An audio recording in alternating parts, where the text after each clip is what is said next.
Como vocês puderam ver, as imagens revezam a ideia de processos que, quando acontecem, consomem calor e muitas das vezes outros produzem calor. Então o que a gente vai tratar nesse ambiente agora é justamente o que nos leva a produzir energia, geralmente na forma de calor, ou o que leva a gastar essa energia. Então você observou em vários momentos das imagens essas trocas de calor. Por isso hoje vamos estudar Termoquímica 1, é o tema da nossa aula. Quando se fala em termoquímica, se fala no estudo justamente das trocas de calor que ocorrem em um processo químico ou processo físico que também pode ter envolvimento de calor. Então a gente vai estudar justamente, num primeiro momento, onde buscar esse calor, de que forma ele ocorre, e em seguida trabalhar maneiras de calcular esse calor, que também pode ser chamado ao longo da nossa aula de entalpia, outra palavra que justamente caracteriza a palavra calor. Uma exposição excessiva ao calor pode elevar a temperatura interna do corpo, hipertermia, causar falhas no mecanismo de regulação da temperatura, na circulação sanguínea e perda de água em excesso. Outro ponto importante é a necessidade de uma alimentação saudável para manter a produção de energia e as funções diárias do organismo.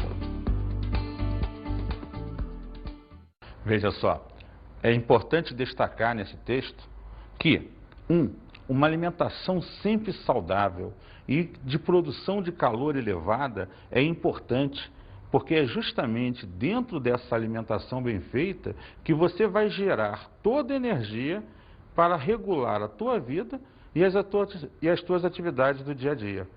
Outra coisa importante é ter cuidado no processo de hidratação. Quanto mais água se bebe, melhor.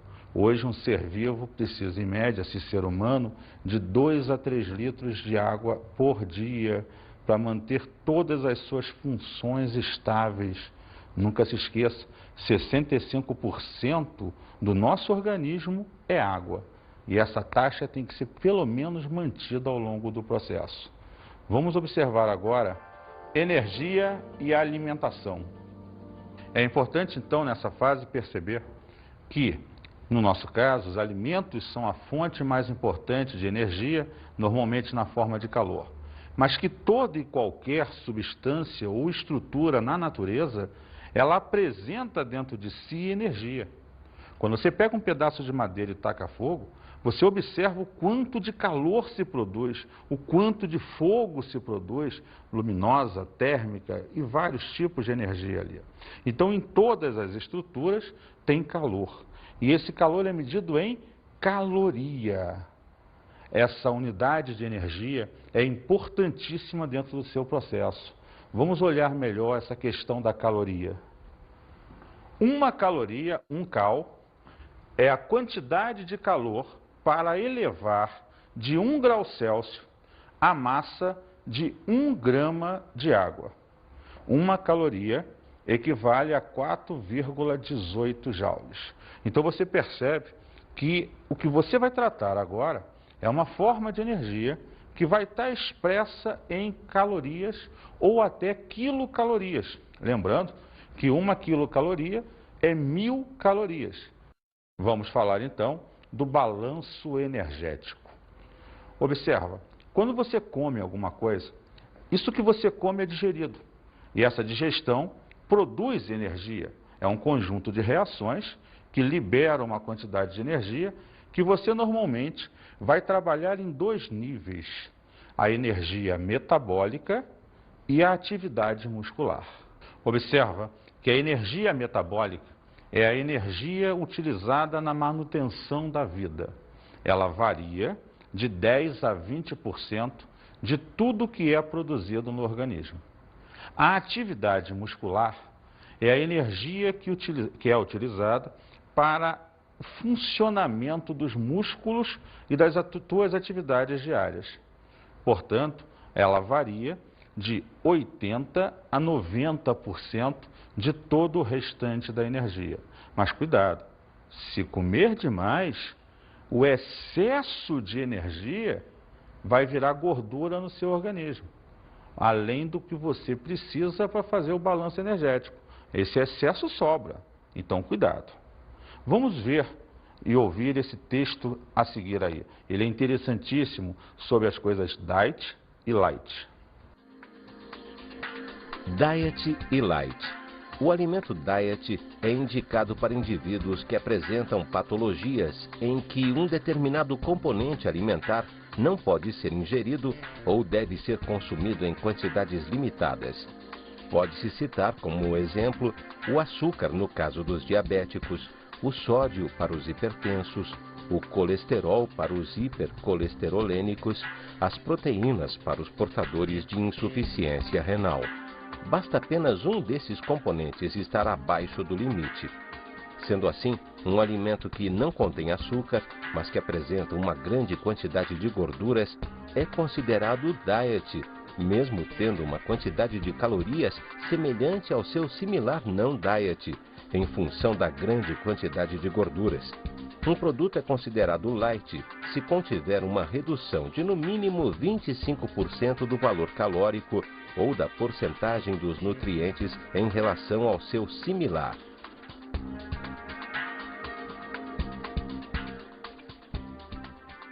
Então veja como é importante você entender a diferença do diet e do light.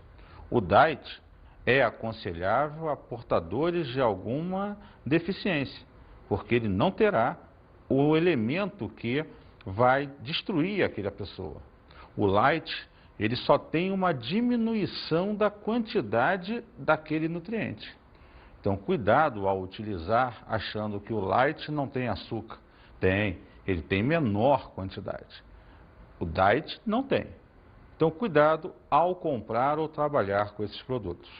Vamos olhar então agora o aspecto químico do processo em si. Sair dessa parte mais introdutória da ideia do calor, da energia gerado ou consumido em substâncias no teu organismo e vamos tratar mais quimicamente, vamos dizer assim, o processo reacional. Vamos ver agora a energia e as reações químicas. Quando você fala de uma reação química, lembre-se sempre, toda reação química ou é exotérmica ou é endotérmica. Sendo exotérmica, ela liberará calor quando ocorrer. Sendo endotérmica, ela irá absorver calor quando acontecer. Vamos primeiro tratar dos processos exotérmicos. Reações liberam calor, têm entalpia menor que zero. Exemplo, o propano, C3H8, quando queimado, em presença do oxigênio, O2, produz o CO2 e água. E uma quantidade de energia que nessa reação está acumulada em 2.000 kJ. Quando a água, no estado líquido, é resfriada ao estado sólido, ela tem uma entalpia de 7,3 kJ. O sinal negativo, lembre-se, caracteriza sempre a liberação de calor. Lembre-se que o que caracteriza a exotermia é justamente a liberação de calor, que é dada normalmente pelo sinal negativo na entalpia ou a energia somada ao segundo membro, que você percebeu no exemplo citado. Vamos agora ao outro processo. Processos endotérmicos. Reações. Absorvem calor. Entalpia maior que zero. Exemplo. A hematita, o Fe2O3, mais carbono, na forma de carvão normalmente, absorve 495 kJ e produz o ferro como a gente utiliza normalmente, puro e metálico, mais CO, monóxido de carbono, que é liberado para a atmosfera. Então, nesse processo, essa energia somada ao primeiro membro é sempre absorvida. água líquida foi aquecida a H2O na forma de vapor. Para que a água possa ferver, possa ser aquecida, você tem que absorver 44 kJ. Observa, quando você agora olha os processos endotérmicos, necessariamente perceba que a entalpia ao lado da reação é positiva e que a energia, quando somada à reação, vem sempre no primeiro membro da mesma. Isso dá para você diferenciar a questão exotérmica e endotérmica. Na reação, essas são as duas formas que normalmente essa energia vem descrita para a gente. Legal? Vamos lá. Entalpia é a mesma coisa que calor. Essa entalpia é medir a quantidade de calor que vai ser liberada ou absorvida no processo químico. Vamos ver a sua relação matemática. ΔH é igual a entalpia final menos a entalpia inicial. Ou ΔH é a entalpia dos produtos menos a entalpia do reagente. Repara que a entalpia da reação é sempre uma variação de calor. Por isso é sempre a energia final menos a energia inicial. Produto menos reagente. Essa é a ideia do funcionamento aqui. Vamos olhar isso graficamente. Vamos ver os gráficos de um processo. Reação exotérmica. Entalpia menor que zero.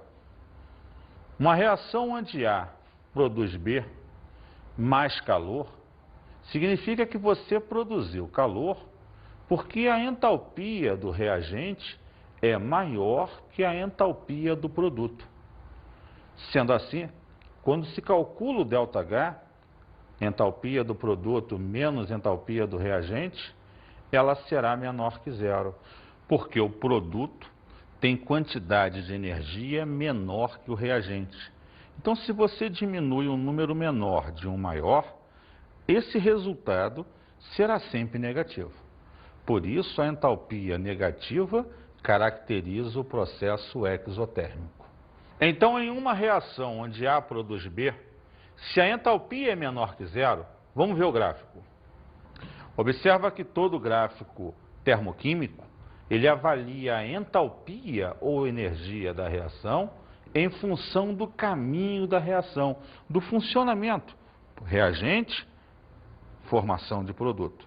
Então você está vendo o processo ao longo da reação, no caminho da reação. Vamos lá, reação endotérmica. ΔH maior que zero.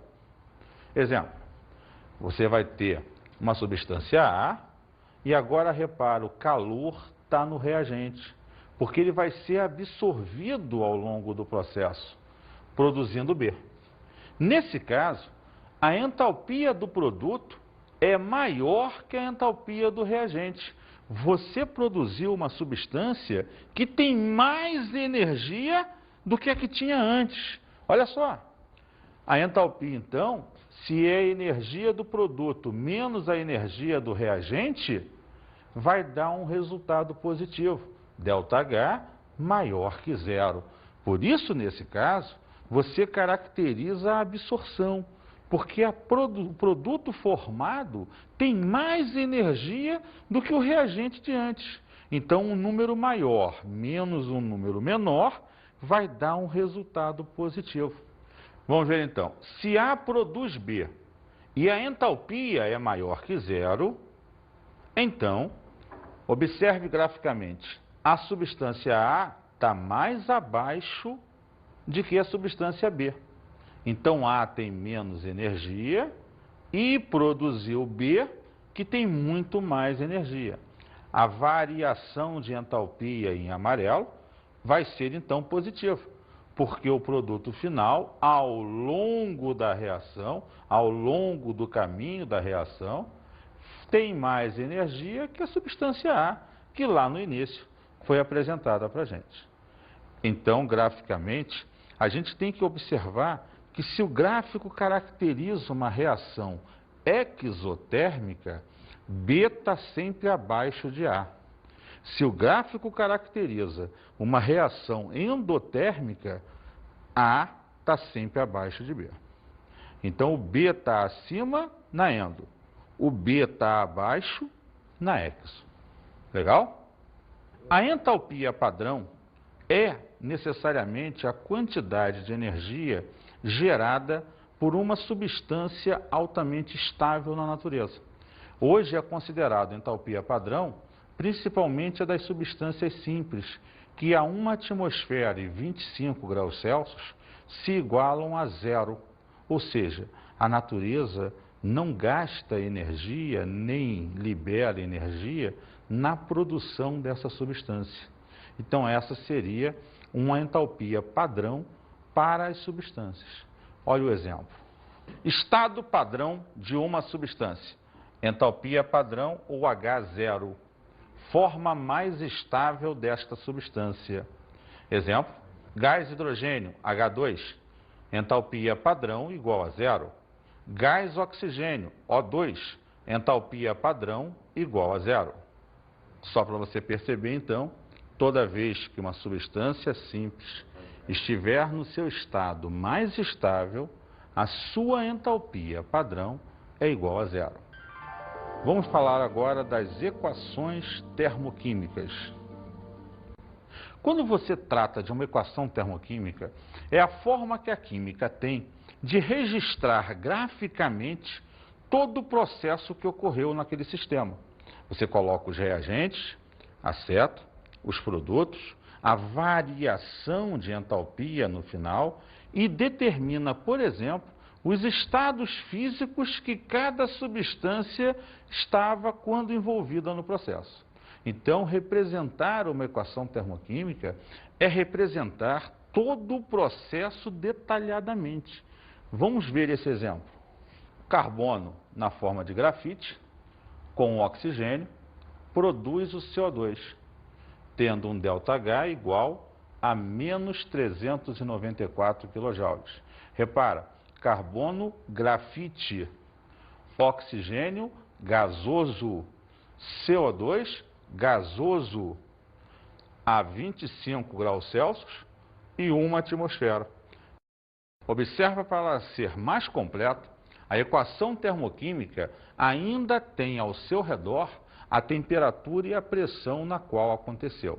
Isso é importantíssimo porque, dependendo da variação da temperatura ou da pressão ao qual o sistema sofra, as quantidades de energia vão variar. Vamos observar esse texto a seguir.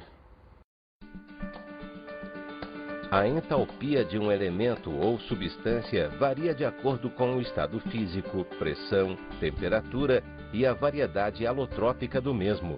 Logo, em uma equação termoquímica, devemos indicar a variação de entalpia, ΔH, o estado físico das substâncias envolvidas, a temperatura e a pressão nas quais ocorre a reação, o número de mols envolvidos no processo. Esse texto conclui todos os elementos fundamentais de uma equação termoquímica. Só lembrando uma última coisa, aqueles números que aparecem à frente das substâncias representam a quantidade de mols envolvidas no processo, coisa que você percebe lá na estequiometria com mais precisão, mas que é fundamental para avaliar o aspecto quantitativo do processo. Vamos observar agora os tipos de entalpia. Quando você trabalha o tipo de entalpia, deve-se lembrar que entalpia é tudo a mesma coisa, é a quantidade de calor envolvida no processo. Ela varia quanto ao tipo em função do tipo de reação que está acontecendo. Se é uma reação de combustão, de neutralização, se é uma reação de formação. Então, cuidado, não vai achar que são várias entalpias. Entalpia é uma, ela apenas caracteriza o tipo de reação ao qual essa energia estará ligada. Vamos lá. Entalpia de formação. A energia ou entalpia de formação é a quantidade de calor necessária para formar 1 mol de qualquer substância a partir das suas substâncias simples. Exemplo, H2 mais 1 meio de O2, produzindo H2O. Para produzir 1 mol de água, a entalpia de formação foi menos 68,3 quilocalorias por mol. Traduzindo, em 1 mol, libera-se 68,3 quilocalorias. Essa, então, é a energia de formação da água. Entalpia de combustão, ΔHC, Czinho representando a combustão. A energia de combustão, a entalpia de combustão, é a energia necessária para se queimar 1 mol de qualquer substância. Lembrando que no caso da combustão, a reação é sempre exotérmica, então ela sempre libera calor. Vamos ver um exemplo. O etanol mais 3 de O2, produzindo 2 de CO2 mais 3 de água. Para isso, ela tem uma entalpia de menos 326 quilocalorias por mol. Quando 1 mol de etanol queima, libera 326 quilocalorias. Não se esqueça que todo processo exotérmico tem sinal de entalpia negativo. Então, aquele menos que você vê na imagem, necessariamente representa a liberação de calor. Então, o menos sempre está associado na termo à liberação do calor. Ok? Entalpia de neutralização. ΔHN de neutralização. A entalpia de neutralização é a energia liberada ou absorvida quando 1 mol de íons hidrogênios reage com 1 mol de íons hidroxilas, caracterizando a neutralização ácido-base. Vamos ver o exemplo. 1 mol de íons hidrogênios, H+, reage com 1 mol de íons hidroxilas, OH-, produzindo 1 mol de água no processo. A entalpia para esse caso foi menos 57,7 kJ por mol, o que significa que 1 mol de ácido ou base forte, em geral, produz sempre 57,7 kJ. Essa é uma média energética nas neutralizações de ácido e base fortes. Vamos trabalhar agora a chamada lei de Hess. Hess foi um cientista que, em torno de 1840 e pouquinho, ele observou através de alguns exemplos que uma mesma reação feita de uma forma direta, uma só etapa, ou em várias etapas, gastava, no sentido de liberar ou de absorver, a mesma quantidade de energia. Sendo assim, ele enuncia uma lei em que se baseia no seguinte processo: não importa se a reação é feita em etapas ou direta, a quantidade de energia envolvida no processo será sempre a mesma. Ou seja, os estados intermediários de uma reação não são considerados no cálculo da mesma. Essa é a súmula dessa lei. É em cima dela que você, mais à frente, vai observar como calcular a chamada entalpia da reação. Mas a base da lei é essa. Sendo assim, vejamos.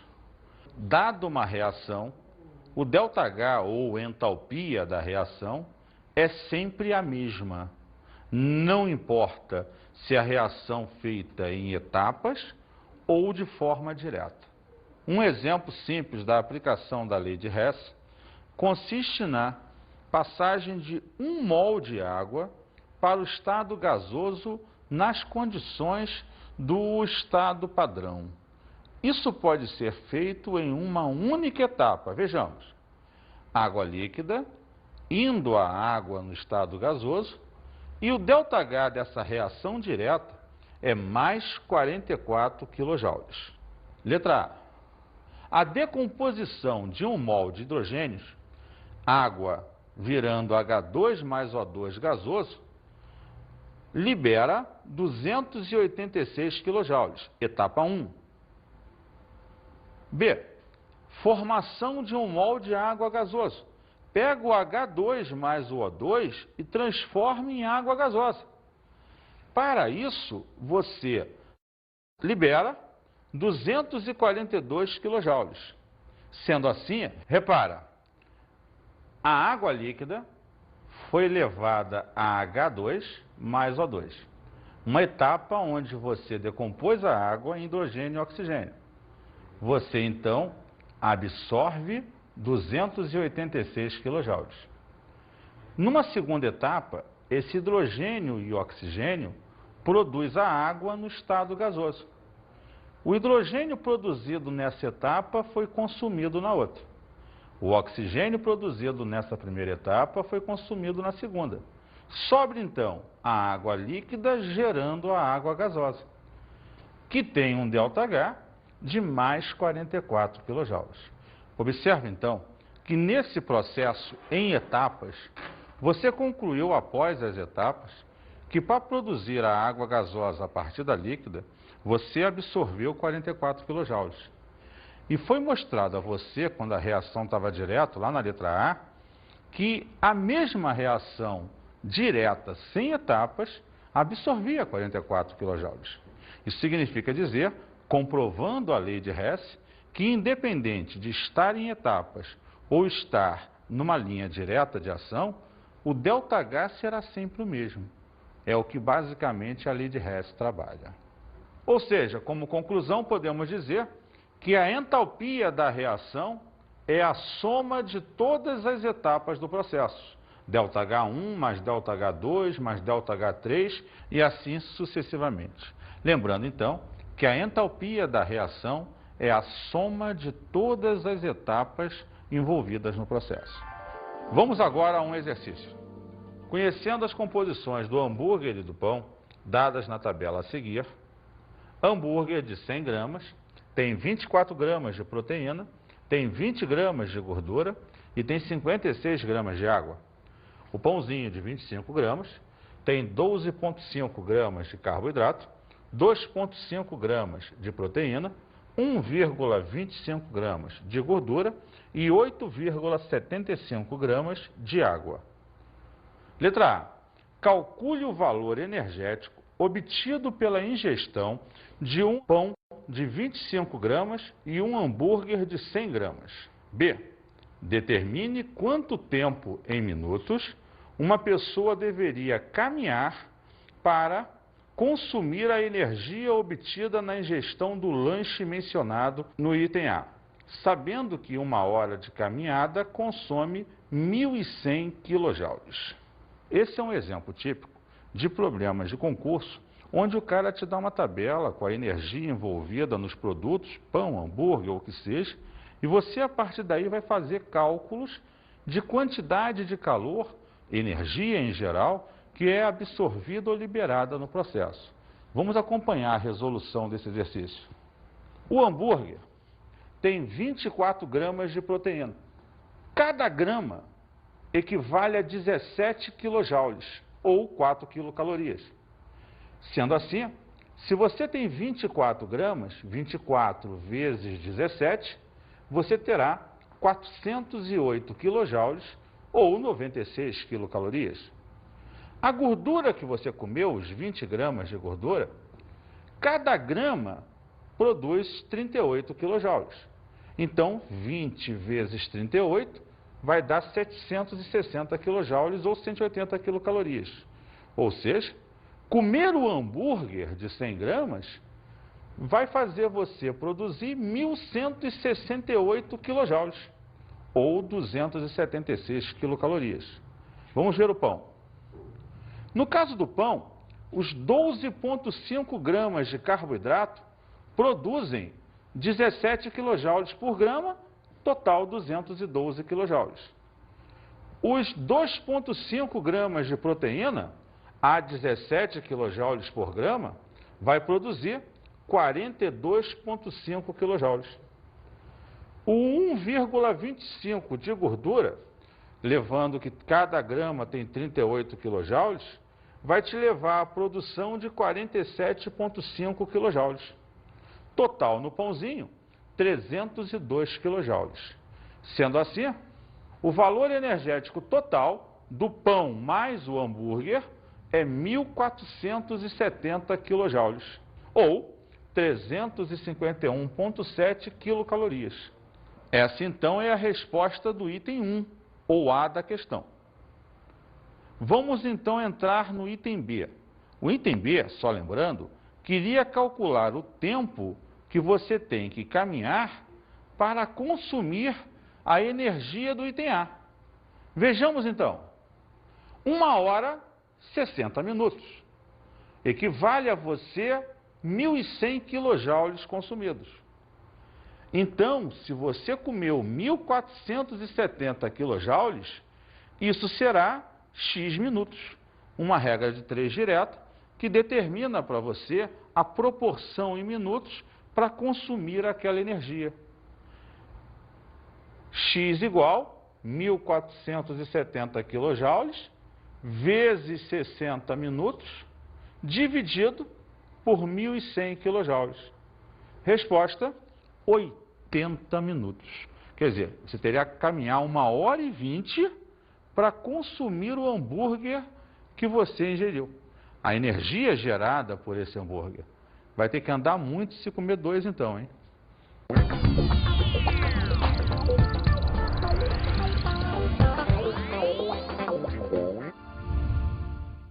Uma boa dica para você é procurar tabelas nutricionais sobre o quanto de energia cada alimento produz quando digerido e a sua quantidade, e trabalhar exercícios envolvendo esse processo.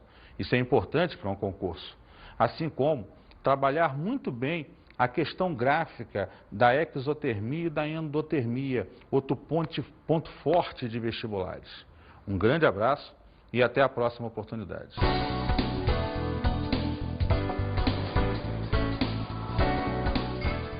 Na aula de hoje estudamos termoquímica. Vimos a energia e as reações químicas. As reações são de 2 tipos sempre: exotérmicas ou endotérmicas. Reação exotérmica, entalpia negativa e libera energia. Reação endotérmica, entalpia positiva e absorve energia. Analisamos as equações termoquímicas. Uma equação termoquímica é uma forma gráfica de representar uma reação. Ela deve ser o mais completa possível. Registrar o número de mols envolvido no processo, os estados físicos das substâncias, a entalpia da reação e ainda a temperatura e a pressão onde ela ocorre. E também a lei de Hess. A lei de Hess se baseia na ideia de que, independentemente de uma reação ocorrer em etapas ou na forma direta, a entalpia da reação é sempre a mesma, levando-nos a caracterizar que as etapas, as intermediárias do processo, não são consideradas pelos mesmos. Bons estudos!